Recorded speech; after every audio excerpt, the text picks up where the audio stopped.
Today we're looking at section 7.3 in the textbook. We're going to continue looking at differential equations. The essential question is, how can we solve differential equations analytically using integration if y appears in the derivative equation? So we know how to integrate functions just in terms of x, but what if y is also in our derivative equation? How do we integrate that? So far, analytically, you have learned to solve only two types of differential equations. Remember, to solve a differential equation means to either be given y prime or y double prime and to find y, to integrate until you get the original f of x or y function. We know how to solve those of the form y prime equals f of x or y double prime equals f of x. In other words, if we're given the first or second derivatives entirely in terms of the variable x. But when attempting to solve differential equations in terms of both x and y, it is generally helpful to rewrite the equation so that each variable occurs on only one side of the equation.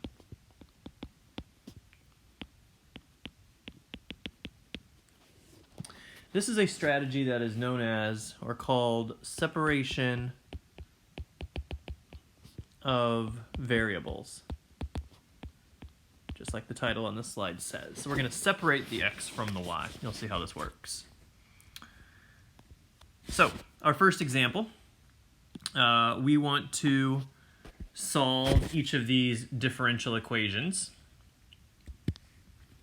So number one, we're given that dy dx equals 2x over y, and we want to solve. That means instead of having the first derivative, dy dx, we just want y. So we're going to need to integrate. But before we integrate, what we'll do is we'll separate the variables. We're going to move every y variable, including the dy, to the left side of the equation, and every x variable, including the dx, is going to get moved to the right side of the equation. So, first thing I'm going to do is I'm basically going to multiply this y over here on both sides. Basically, I'm moving it over to the left side. And I'm actually going to separate the dy and the dx. I'm going to multiply this dx on both sides, which really moves it over to the right side. If I do that, we end up with y times dy on the right side equals 2x times dx, excuse me, y times dy on the left side equals 2x times dx on the right side. Then, once we've got the variables separated, all the y's are on the left side, all the x's are on the right side, then we integrate both sides of the equation. Both sides are going to get integrated. Well, on the left side, we're integrating y, dy, that means with respect to y.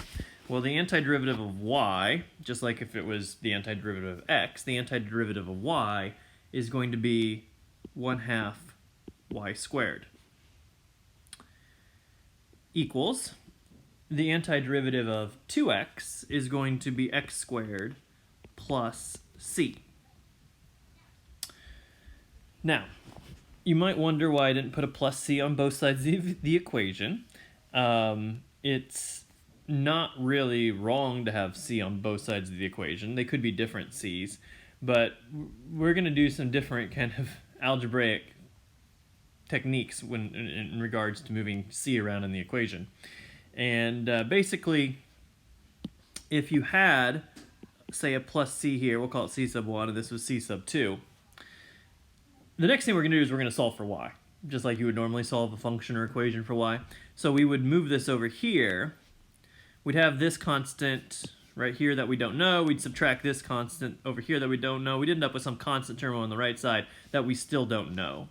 So we can just kind of cut to the chase, or cut the chase, how do you say that? I don't know. Cut to the end of that scenario and just put the constant on the right side of the equation. Now we're just going to solve for y, like we normally would. So we're going to multiply by 2 on both sides of the equation. 2 times 1/2 is just y squared equals 2x squared plus, here's another situation. We could take 2 times c, but 2 times some constant that we don't know is just some other constant we don't know, so we're just going to call it c. And then we are going to take the square root on both sides of the equation. we get y equals, anytime we take the square root, it is plus or minus the square root of 2x squared plus c. And that is our general solution. That's our answer. Now we can't split that plus c off from the square root. You can't say, oh, it's the square root of 2x squared plus c. That's not under the square root. That would be incorrect because algebraically you can't split those two terms up once they're under the square root. This is it. This is our answer. So any equation of this form would have a derivative of this form. All right, second one. We have y prime minus xy minus x equals 0. The first thing I want to do, y prime is the same as dy dx, and because we end up splitting the dy and the dx from each other, it's best to use Leibniz notation. So I'm going to swap out y prime for dy dx. And then, it's always best to start with it in this form. Dy dx equals everything on the right side initially, and then you can move stuff around. So I'm going to move these other two terms to the right side. So on the right side, we're going to have positive xy plus x. Now, we want to separate the x from the y. Specifically, we want to move that y to the left side. But since it's attached to one term and not the other, we can't really divide by it yet. What we need to do is actually factor. And so we're going to factor out the x, because there's x's in both terms. Factor out an x, we're left with y plus 1. Now we can divide, once it's in factored form. So I'm actually going to divide by this entire y plus 1 term. So if I divide by it, I end up with 1 over y plus 1 on the left side. We'll also have the dy over there. On the right side, we still have the x, and then this dx right here gets multiplied over, gets moved to the right side. And we end up with an equation of this form. The y's are on the left side, the x's are on the right. Now we take the integral of both sides of the equation. The antiderivative of 1 over y plus 1 is the natural log of the absolute value of y plus 1. The inside derivative is just 1, so we don't need to worry about it. We're not going to put a plus c here. We're going to hold off for the right side. On the right side, the antiderivative of x is 1/2 x squared. This is where we'll put our plus c. So we've got the antiderivative. The rest of the work is nothing more than just solving for y. So the first thing you need to do is get y out from inside of this natural log. So we're going to convert this from its logarithmic form to its exponential form. So basically we end up with the absolute value of y plus 1 equals e to the 1/2 x squared plus c. So raise both sides to the power of e with base e.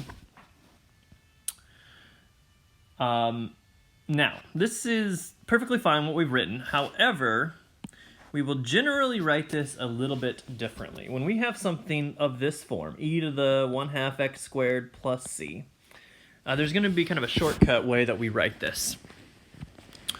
First off, all this work that I'm about to show you, we won't do. We'll just kind of shortcut this. I'm just showing you how this all works. Because there is a plus sign in the exponent, we can split this up as e to the 1/2 x squared times e to the c. Normally, we would use that property in reverse. We'd be multiplying the same base, so we'd add exponents. But here we're kind of using it backwards. Well, that would just be e to the 1/2 x squared times e to the c. E is a number, it's about 2.7, to some power, some constant power that we don't know. So that's just going to be some constant that we still don't know. So we can just think of e to the c as just c itself. Now, let's go back over here. Because we are taking the absolute value of y plus 1, normally the inside solutions could be positive or negative. So a lot of times on the right side, we'd have to consider both positive and negative solutions. But because we're going to rewrite it in this form, times c, and c could be positive or negative, it will take care of both potential solution tracks. So we can now just drop the absolute value bars and write y plus 1 equals, and instead of writing e to the 1/2 x squared times c, I'm normally going to move that constant out in front as a coefficient, and we're going to write c times e to the 1/2 x squared. So you'll notice that c kind of moves around in a different location. Here's a situation where we really are multiplying by our constant of integration and not adding. And then it's really simple from there. We just got to subtract 1. So y ends up being c e to the 1/2 x squared minus 1. That is our general solution in terms of our constant of integration, c. All right, example 2. Given the slope field for the differential equation dy dx equals 3 minus y, sketch an approximate solution that passes through the point 0, 5. So the point 0, 5 is right here on our slope field, and we're just going to use this to visually approximate it. If we move to the left, the graph is clearly going upward, something kind of like this. If we move to the right, it's heading down, but then it kind of seems to level off right there, something kind of like this. So we'd expect whatever our solution is, whatever our antiderivative is, to be a function that has a graph of this form. Hopefully you notice that this is an exponential function, or it appears to be exponential decay specifically. So let's see what happens when we actually take the antiderivative. So now we're going to use integration to find the particular solution of this differential equation, dy dx equals 3 minus y, that passes through the point 0, 5.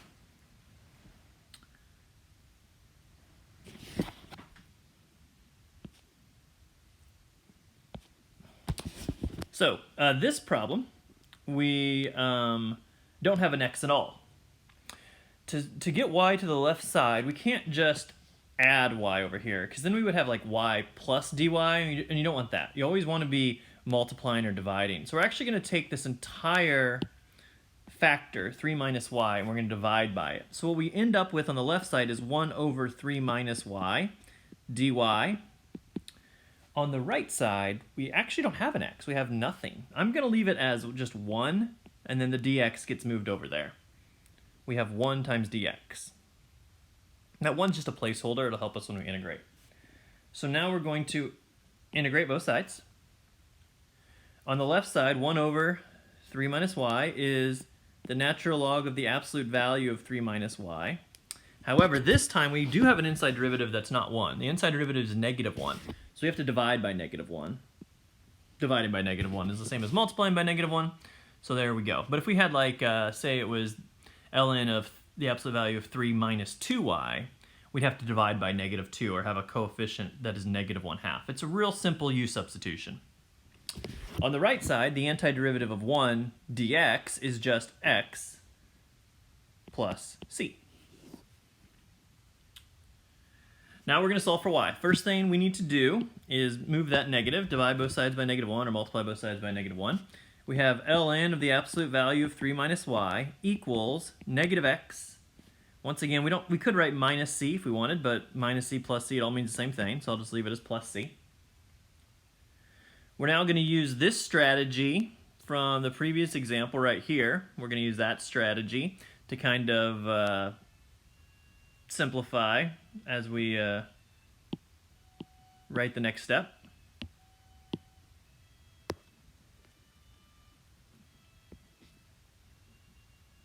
So I'm going to drop the bars. We're going to have 3 minus y equals, we're raising both sides to the power of e, but when I do that, I'm going to bring the c out front, c e to the negative x. And so we have 3 minus y equals c e to the negative x. Subtract the 3, we have negative y equals c e to the negative x minus 3. And then multiply both sides by negative 1, and we have y equals, you could write negative c, but once again, c can be positive or negative, so we don't really need to write it, but we do need to change the minus 3 to a plus 3. So that is our general solution for any curve that is an antiderivative to that differential equation. But we specifically want the one that passes through the point 0, 5. So just like we've done in the past, we're going to plug 0 in for x and 5 in for y, and we're going to use that to solve for c. C is just kind of in a different location. If we plug it in, we'd have 5 equals c e to the negative 0 plus 3. Bring down the 5. E to the negative 0. Negative 0 is just 0. And e to the 0 is 1. So c times 1 is just c plus 3. Subtract 3 and we get c equals 2. So our particular solution would be when the c value is 2. So we end up with y equals 2e to the negative x plus 3. That is our particular solution. And what I hope you see is that that matches with the graph that we drew up here. So e to the negative x, the negative exponent, means that it's exponential decay. We can see it's going down. The plus 3 is our horizontal asymptote right here. So it's been shifted up 3 off of the x-axis. So this was a visual approximation, and now we can use separation of variables to find the exact solution. Okay. Next, there's several examples here. Just want to see some different ones. So this time we have dy dx equals y squared times the sine of x. First thing we're going to do is we are going to divide by y squared to get it over to the left side.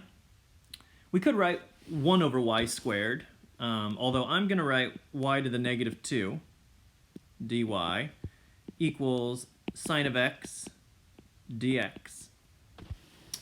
The reason I wrote y to the negative 2 is because if I wrote 1 over y squared, that's fine. There's nothing wrong with that. Except that when we go to integrate, most people, if they see 1 over, they're going to think the antiderivative is ln. And it's only ln if it's 1 over y to the first, or some other linear term. Like here we had 1 over 3 minus y. That was still y to the first. Up here, where else did we get it? Yeah, right here. 1 over y plus 1, that's still a linear term. That's still y to the first plus 1. So in that case, we end up with an antiderivative that is ln. But if it's y to any other power, in this case y squared, we need to use the power rule and not natural log.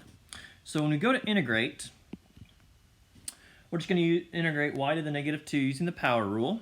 So this becomes y to the, add 1, so it'll be negative 1. And multiply by its, the reciprocal of that exponent, which is just also negative 1. We end up with negative y to the negative 1, equals, the antiderivative of sine of x is negative cosine x, and then we'll write our plus c. I do want to rewrite that negative y to the negative 1. Now I do want it kind of in the way we normally write it, as negative 1 over y. Y to the negative 1 is 1 over y. So those are our antiderivatives. Now we're just going to solve for y. First, I'm going to multiply both sides by negative 1 to get rid of the negative. So we end up with 1 over y equals positive cosine of x. I'm going to leave it plus c. And then we're trying to get y by itself. So y is in the denominator. We kind of just want to flip that fraction. We can actually flip both sides of the equation. And we can just write y equals 1 over cosine x plus c. You cannot split that cosine x and that c up. That's not the same thing. That is not the same as writing like 1 over cosine x plus 1 over c and maybe making this c or something. You know, you can't do that. You cannot split a denominator. So we're just going to leave it like this. That is our, oh goodness. That is our general solution. Next one, we've got dy dx equals x cubed e to the 2y. We've got to move that e to the 2y over to the left side. I'm going to do kind of the same thing I did with the y squared. I'm going to rewrite it as e to the negative 2y dy. And on the right side, we have x cubed dx. Then we're going to integrate both sides. E to the negative 2y basically remains the same. It remains e to the negative 2y, except our inside derivative is negative 2, so we have to divide by it, or multiply by a negative 1/2. It's a simple u substitution. On the right side, the antiderivative of x cubed is 1/4 x to the 4th plus c. From here on out, we're just trying to solve for y. So I'm going to multiply both sides by negative 2 to get rid of that negative 1/2. So we have e to the negative 2y equals negative 2 times the 4th is negative 1/2 x to the 4th. Don't worry about multiplying negative 2 times c, it's still just c.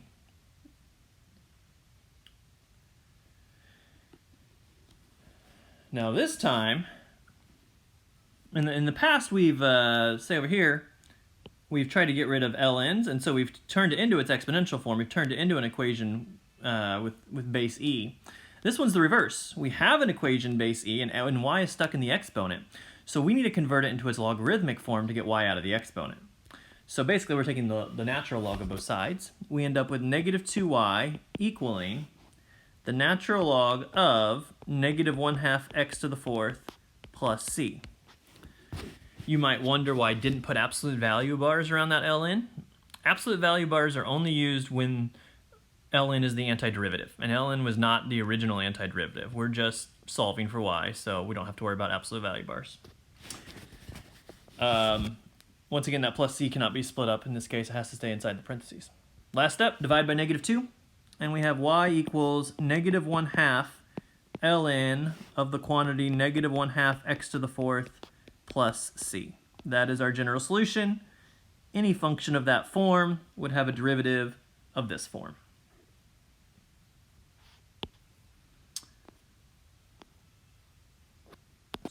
All right, sorry. Last example. I know there's a lot of them. Last one. Find the particular solution to dy dx equals 3x over 4y that passes through the point 2, negative 3. First thing, we're going to separate the variables. This one's just pretty simple cross multiplying. The 4y is going to end up on the left side, so 4y dy equals 3x dx. Then we're going to take the integral on both sides of the equation. The antiderivative of 4y is 2y squared. The antiderivative of 3x is 3/2 x squared. And then we have the plus c. Now we're solving for y. We're going to divide by 2 on both sides. So y squared equals 3/2 divided by 2 is 3/4 x squared. And then just the plus c. And then we take the square root, and we end up with y equals plus or minus the square root of 3/4 x squared plus c. That would be the general solution. Could be a positive square root, could be a negative square root. We saw a general solution like this in the first example. But now we want the particular solution that passes through the point 2, negative 3. Now the particular solution is either going to be positive or negative. Positive or negative just takes care of all the general solutions. They could be positive, they could be negative, but we're looking at for one particular curve, and that curve is either going to be the positive square root or the negative square root. So we'll see how to get that. Normally, once we have a point, we plug it into the equation and solve for c. You could plug it in here, but the first thing you're going to have to do is get rid of this square root. So it's actually going to be easier to plug it in on this step right here. So I'm going to plug it in right there. Y is first. So we've got negative 3 squared equals 3/4 times x squared plus c. Negative 3 squared is 9. 2 squared is 4, and then 3/4 of that is just 3 plus c. And we get that c equals 6. So our c value is 6. That can be plugged in right here because we didn't actually change c from here to here. A word of warning, if you plug it in, whatever step you plug it into and solve for c, like you plugged into this step and we got c equals 6, you kind of want to think of it as this c being 6. But all we did from this step to this one is just took the square root. This c didn't get affected. It would have mattered if we plugged it in up here. If we plugged it in up here and we solved and got c, I think we would have probably gotten 12, not 6. Because we actually did divide by 2. I just didn't show it from here to here. Remember, this is c and then this is c divided by 2. It didn't change here, but it would affect this number when we're solving for c, so just be careful. Now we're going to plug it into this equation because this is ultimately what we want. We want y equals. But we have to also make a choice. We have to figure out if we're looking for a positive square root or a negative square root. Is y positive or negative? It all comes down to this point right here. The y coordinate of the point we're given is a negative y coordinate. It's negative 3. So that means we need the negative square root. So we're going to write y equals the negative square root of 3/4 x squared plus c, which is 6. That is the solution. Not only did we have to solve for c, we also had to determine whether it was the positive square root or the negative square root, based solely on the sign on the y-coordinate. That's it. Have a nice day.